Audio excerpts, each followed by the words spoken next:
c'est pas la même chose. C'est en interne. Non, non. Parce que loolu c'est extrêmement grave. Docteur.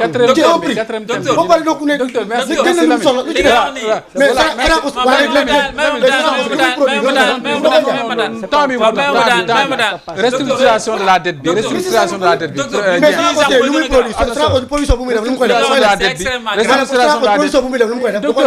Docteur, je vous en prie. Sonacos da koy jaay au niveau local. Léegi li ngeen di jaay. waaw mais xaaral Sonacos day jël transformé jaay. mu jënd jaay. jël lu mu soxla jaay. lan mooy différence bi. lan mooy différence entre les deux. léegi docteur dégg la Dieng restructuration de la dette bi démb tontu Elimane jëwriñ ji aussi extrêmement loolu. non yow kay vous êtes vraiment président la cadre ministre des finances par rapport ak restructuration de la dette bi ñuy tontu journaliste équipe bi bu FMI bi te autant pour RFI autant pour moi ci coowal FMI bi. Une passion très positive nag quand même parce que nag ñoom ñaar ñëpp ci xam-xam la ñuy waxtaan. mais nag dara nekku ci. ay baykat lañ et puis ay baykat lañ waaw sama mbokk Casamance moom baykat la et puis li am na ci solo débat yi dara yàqul dara la. voilà c'est le bon. fondamentalement man ak saa waay ñun xam nga dañoo xaw a timide. waaw yi baax na daf ñuy yee quoi. non man moom je réaffirme vraiment ma fierté de voir nos autorités publiques particulièrement notre premier ministre mu dem dans une zone boo xam ni c'était pas très favorable au plan politique loolu c'est un courage c'est remarquable et fondamentalement demam c'est une reconnaissance de la gravité il faut ñu xam ko donc d'une crise et ba mu fa demee aussi jàpp naa ni débat bi mu wax débat la boo xam ni dafay wane une nouvelle forme de gouvernance gis nga même les discours yi ngay dégg à la nation maintenant c'est des outils de gouvernance moderne ngay wax ak sa peuple sans intermédiaire le premier ministre bu dem wax ak ay cultivateurs sans intermédiaire ñooñu tontu ko aussi de façon brute ak seen xol bu tàng ak seen gëm-gëm ak seen dundin ak seen i jafe-jafe dafa am ay information brute yoo xam ne ay services duñ ko jox ay directeur duñ ko embellir un ministre du ko gonfler loolu na continuer ci ndax li ko indi fii si je pense cette communication directe là bu mu ko bàyyi lu ko ci fekk nag dara nekku ci c'est pas grave et le reste donc on parle de restructuration de la dette publique fondamentalement je pense que c'est d'abord nga nangu ni y a une crise de la dette ba mooy tax bailleurs yi mën la imposer nga restructurer ko donc dañ la koy nanguloo la ni y a des cessations de paiement y a des crises relativement à la masse salariale y a des problèmes sur des subventions donc restructurer dañ lay tegal un programme de structuration c'est une forme d'ajustement structurel et loolu nag je pense que ndax Sénégal toll na fa soriwu ko maintenant la politique souveraine économiquement parlant ñun ñoo ko war a définir et loolu nos autorités publiques ñi ngi ci taxawaay boobu et je pense que bëgg nañ ko mu nekk des solutions structurelles mais collectivement portées par tout le monde lu metti la c'est une transition extrêmement difficile mais fondamentalement sunu régime option boobu la jël et option boobu je pense que même les bailleurs de fonds même les institutions internationales gis nga seen rôle pour muy FMI naturellement ñooñu c'était des outils qui ont été créés dans ce qu'on appelle les règlements du conflit de la Seconde Guerre mondiale bi ñu koy def dañoo gëm ni li Pape Paul VI waxoon nee na le développement est le nouveau nom de la paix ni dëkk yi nga xam ni dañuy taal àdduna bi wala fa la crise mën a jóge ñëpp dañoo xool ni y a des problèmes de développement nit ñi bu ñu nekkee ci développement mënoo leen a détourner yóbbu leen ci ay idées fascistes wala nazistes wala nationaliste wala lépp luy taal àdduna wala luy indi guerre et Sénégal boo jëlee li xewoon au sud également boobu ba plan de développement yi commencé tar di am njëriñ nga tabax pont sur la Gambie gis nañ ni Casamance def fa jàmm dina gën a yomb et fondamentalement c'est après la même chose muy Afrique comme muy Sénégal tey les bailleurs de fonds wala les institutions internationales dañoo war a accompagner suñu développement bu ñu demee nag ba tollu ci ay crise muy ay crise politique ay crise économique ay crise de la dette jàpp naa ni ñoom am nañ ci responsabilité ñun am nañ ci responsabilité ñun responsabilité bi ñu ci am mooy ñun mosuñoo auditer suñu dette publique c'est-à-dire dette bi fan la jëm dëgg-dëgg ndax suñu dette dugg na suñu développement ndax dette bi mën nañu génn ci ndóol ndax fan la ñu yóbbu de façon structurelle lan lañ ci tabax ndax tabax ci nañ ci une économie souveraine loolu amul boobu ba léegi ñi ngi continuer di endetté même si les grandes puissances s'endettent. Donc mais endettement yi bokkul ay orientation ñun dañuy endetté wu parfois pour gérer des problèmes conjoncturels tout de suite te endettement boo xam ne amul benn fenn fu muy dugg ci say structure économique fondamentalement endettement de consommation lay mujj nekk. Donc tey jii crise bu taxawee li lañ la mën a dimbalee mooy ñu jàpp ni war nañ la soulager ñu defal la beneen type d'échelonnement yooyu ay solutions yi la yu mën a am sans ñu dugal la ci ay programmes structurels comme ni ñu fi dundoon nga xam ni fii def nañ fi ñun Sénégal am na lu ñu ci jot a fekkee jamonoy Abdou Diouf sunu génération yëpp on a combattu Abdou Diouf parce que tout simplement lañ doon traversé mooy mënul woon a wàññi dund gi mënul woon a subventionner nos produits de consommation courante l'accès aux services sociaux de base n'était pas facile da nga mujj entreprise nationale yu bëri da nga doon wàññi nit ñi muy am ay départ volontaire et cetera loolu nag fi Sénégal toll nga xam ni 300 000 personnes ñooy ñëw dans le marché du travail état boo fi jël ne ko dañuy def da nga war a restructurer ndax sa dette sa économie nga war a ngay restructurer sa fonction publique ngay restructurer sa masse salariale ngay laalaat sa subvention sur yenn produits de consommation courante yi da nga ko war a laalaat loolu Sénégal au plan social fi mu toll nii attanuñ ko donc li ñu attan dëgg-dëgg ci loolu le premier ministre wax jàpp naa ni xëy na communication bi direct na communication publique la metti na jafe na dégg mais bu ñu jógee ci restructuration bu ñu ci duggee yeneen crise sociale ngay hérité moom ngay am et fondamentalement suñu dette bi dañ ko war a hérité dañ ko war a auditer xool li nga xam ne moo jublu ci askan wi li nga xam ne politiciens yi ñoo ko jël yóbbu ko dans les paradis fiscaux ñu xam ko li nga xam ni ñoom ñu fayante ko seen biir ñoo xam ni ñu koy lijjee parce que Thabo Mbeki moo ko wax nee na 60 milliards de dollars mooy jógee fii Afrique di dem dans les paradis fiscaux loolu moo tax tubaab bi duñuy yërëm amuñu si ñun kersa amul suñu complexe du suñu ñu fondamentalement li ci des nag mais nañ ñu ko tàllalal yaa xëyti et puis ñu fexe góorgóorlu am programme gis nga souveraineté du affaire égo wax naa la ko fii souveraineté processus de construction la tey Chine ku ko gën a souveraine tey les ateliers du monde sont en Chine mën nañu yëkkati seen loxo mais dafa am fu ñu commencé te loolu nag il faut ñu ci waxtaan ñu koy jàngale di ko partager man damay jóge fii di dem yeneen dëkk di ko fa waxtaanee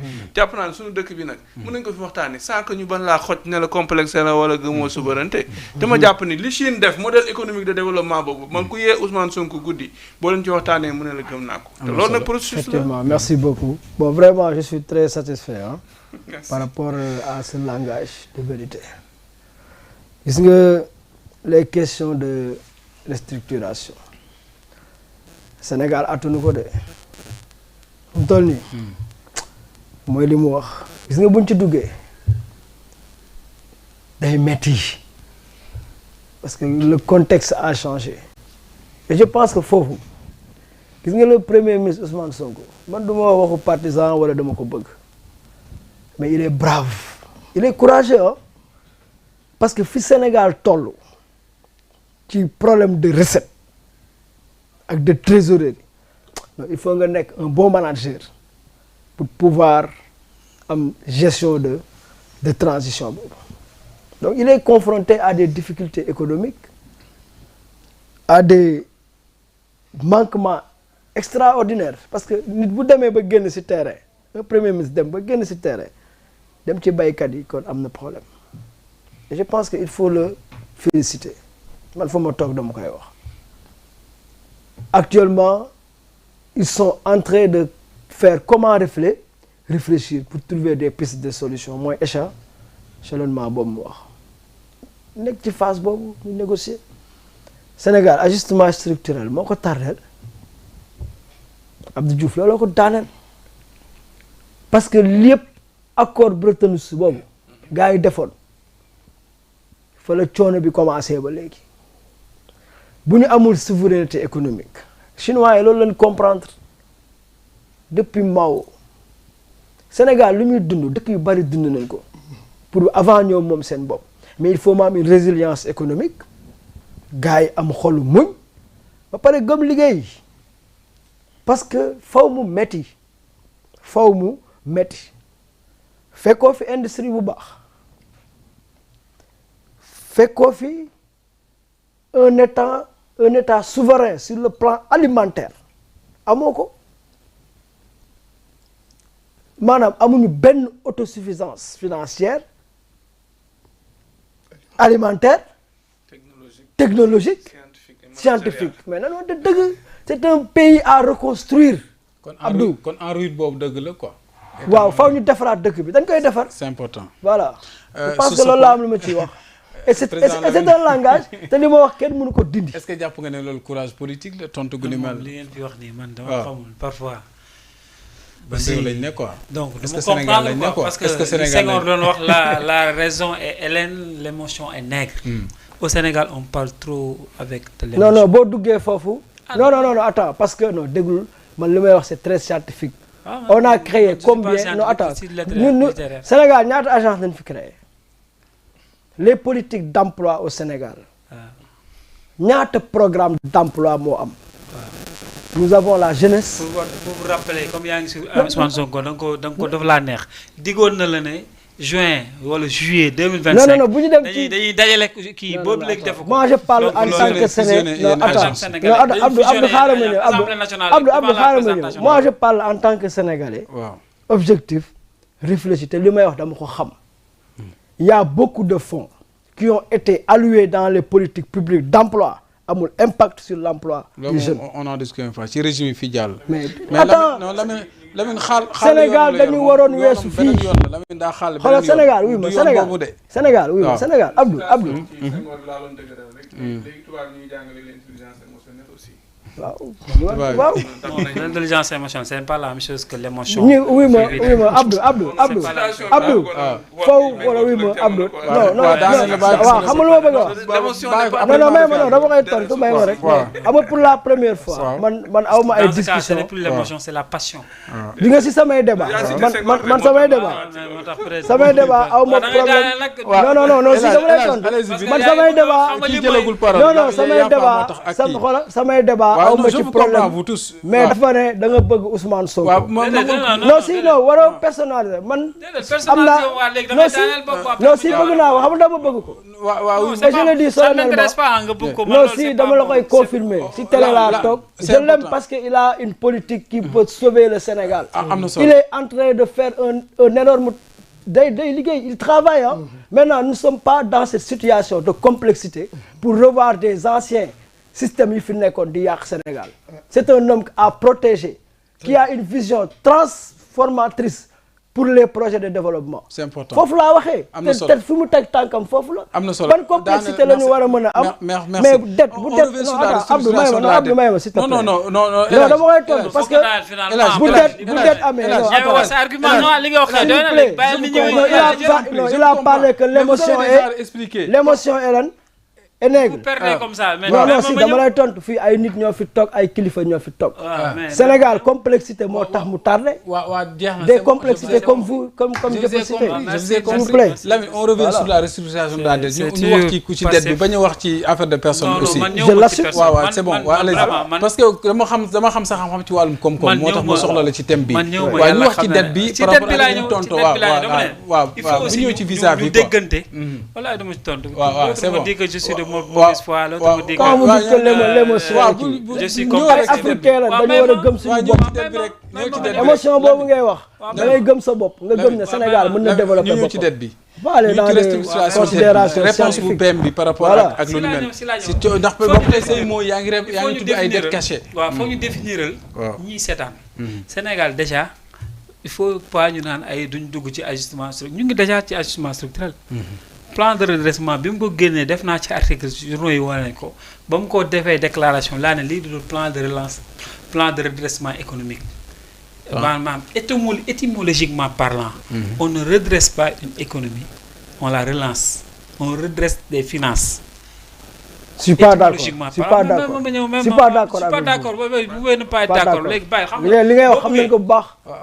léegi xam nga boo bëggee ne waxtaan bi neex non continuer non sànq damay wax nga dagg ma non sànq damay wax nga dagg ma non wóolu naa sama interaction non ma ragaluma loolu il faut respecter les gens quand vous parlez il faut respecter les gens. ma leen ñaan yéen ñaan ñëpp su ma nee kii parce que l'émotion est kii voilà ci thématique bi aussi pour Sénégal yi seetaan dama ñëwaat ci par exemple ñu ngi déjà ci ajustement structurel parce que plan bii mu teg ce n'est pas un plan de redressement économique c'est un plan de redressement de nos chiffres on ne redresse pas une économie on la relance borom xam-xam. plan de relance économique la waroon taxaw.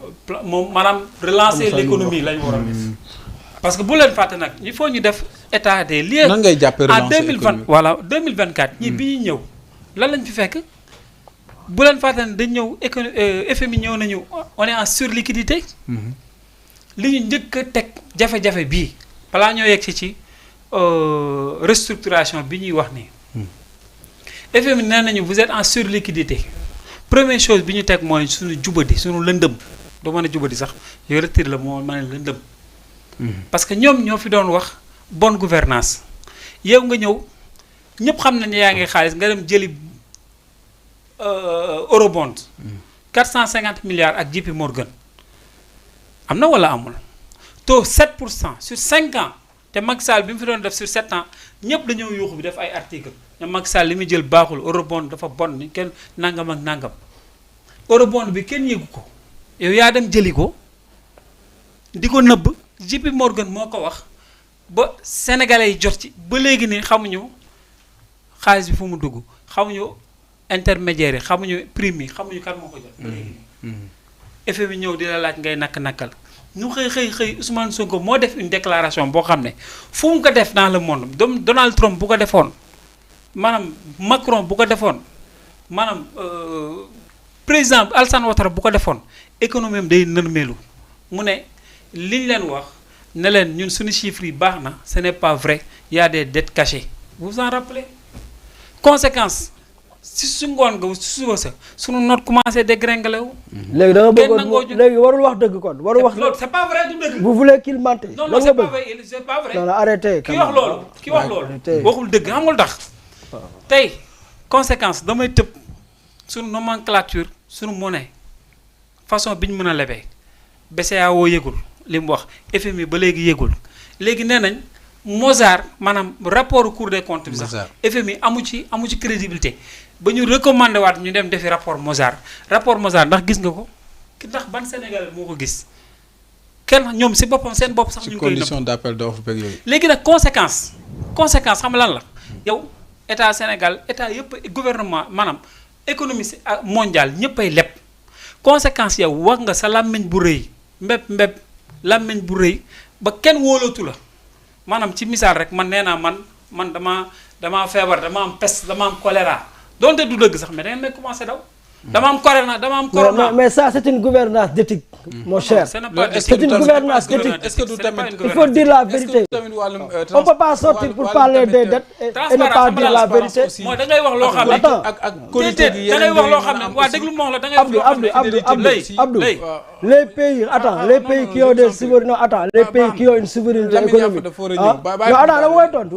les pays qui ont une souveraineté économique c'est des pays où la justice sociale la justice économique est juste. D'accord, c'est vrai loolu aussi gis nga depuis quelque temps vous êtes un peu agité parce que li ngay wax xam nga ne maîtriser too ko.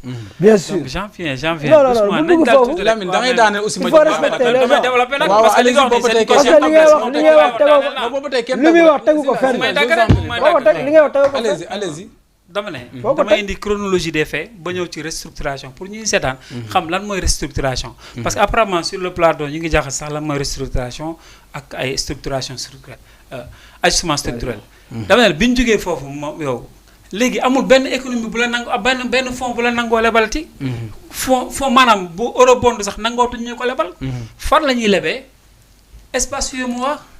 espace UEMOA ku ne xam na ne boo fay leb loolu la ñuy wax l'effet d'éviction maanaam boo demee bay leb espace UEMOA yow yaa ngi leb les potentiels investisseurs yi war a investir sa biir économie ñooñu ngay dem nan leen lebal leen ma léegi li ñu la naroon lebal li ñu naroon investir ci l'économie loolu lañ lay lebal. merci non pare maa ngi ñëw ci restructuration non kon du ma ci ñëw non kon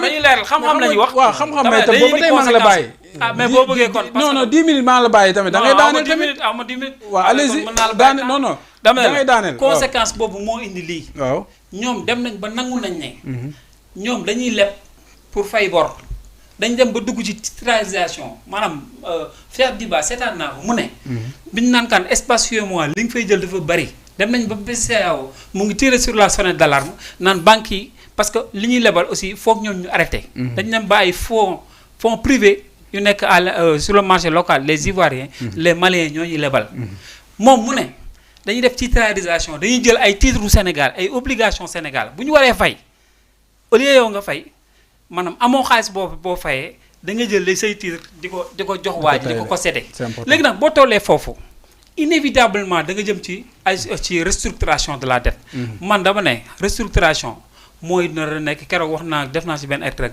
mooy dernier recours mooy cooki fin mais nag boo bañee dem ci restructuration nag mais da ngay indi yaa xëyti ay yenn solution parce que nii ñu continuer nii Ousmane Sonko di wax te man d'accord naa ne instant bii nii waraguñ def ci restructuration mais boo bañee restructuration da ngay gis yeneen solution mais pourquoi jéemuñu xool cooptage Sénégal bu leen fàtte ne pays pétrolier la gazier amul stabilité ñoom indiwuñ ko fi dañ ko fay fekk. am na solo Macky Sall amul woon pétrole amul woon gaz même une minute je termine une minute c'est très important c'est très important li may ñëw nii parce que lii il y va de l'avenir du Sénégal restructuration bi ñuy wax nii restructuration buñ bañee yegg ci da ngay indi des politiques économiques da nga fay fekk ay infrastructures bu leen fàtte ne léegi li ngeen fi fekk amul benn gouvernement bu ko fekk da ngeen fay fekk ay infrastructures solides des autoroutes qui relient des villes une autoroute qui passe de Dakar à Diourbel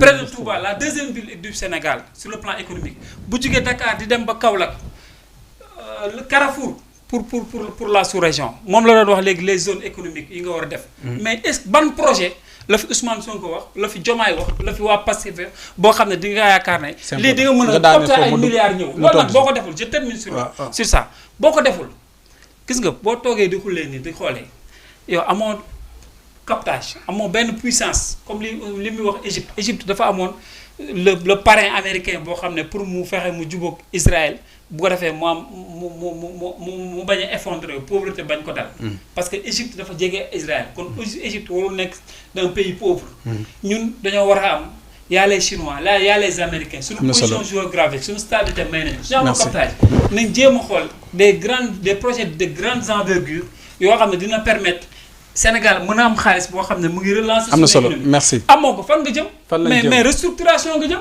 merci beaucoup yan solution deuxième trimestre boo deful ndànk restructuration. am na solo léegi fii laa toogoon daaw. fii laa toogoon daaw ne la ajustement structurel lañ jëm. daaw non je termine par là parce que lii nii je termine parce que xam nga lii antenne bi ni ñu koy waaj a jël dafa am émission bu am dinaa ci def benn mais lii wax ni nii parce que si c'est pas nii il faut dépassionner les choses quoi. c'est l'avenir du Sénégal boo ko fooy ay diw dafa maa neex. am na solo yaa fa acca ñu dem ñu ñëw vite fait si kii bi dernier tour de table. xam nga comme adresse li ma faral di wax mais c'est comme am borom kër. waaw non ñëwal ci kii bi rek ñëwal ci solution lan lañ mën a xaar kii bi restructuration boobu laay wax am borom kër nga nekk sa kër ga. ngay leb yii nga ne sa njaboot diw de leb naa ko diw de leb naa ko diw de leb naa ko te fekk am leb nga diw mais waxoo ko sa njaboot. far yàlla rek nga dee bi génnee liste bi ñu ne kan la yoreel bor yoreel la diw wax na ko njabootam ñu ne nañ ko fay kii ñëw taxaw mu ne yoreel na ma de njaboot yi xool ngi ne gisuñu ko de bindu ko si këyit genre daal di mel ni moom jël na ko moom borom kër xam na ne jël na ko mais njaboot bi xamu ko c'est-à-dire que loolu ngay naan dette cachée amul yeeg wala loolu du fenn la c'est-à-dire que loolu ministre de l'économie waxul loolu. non c'est-à-dire que le langage. ministre de l'économie nee na wax dafa leer. yow leb nga xam nga ne da ngaa leb ki nga leb xam nga foofu laa lay wax pourtant foofu laa lay wax de borom kër gi borom kër gi leb borom kër gi leb xam na ni leb na ma ne borom kër gi leb xam na ni leb na mais xam na loo mais njaboot gi xamu ko. njaboot xam nañu Sénégal Sénégal mën nga fi jël dégg te doo xam njaboot bi xam njaboot gi fay ko mais yu mu waxul njaboot gi la njaboot gi xamu ko mais léegi lan mooy situation bi Sénégal situation bi foofu nag maintenant léegi loolu fan la situation économique bi jógee yow peut-être que yow non situation bi fan la c'est-à-dire que xam nga luy souci non situation mooy que c'est-à-dire que xam nga ñii y a un pays qui a été pillé économiquement arrêtez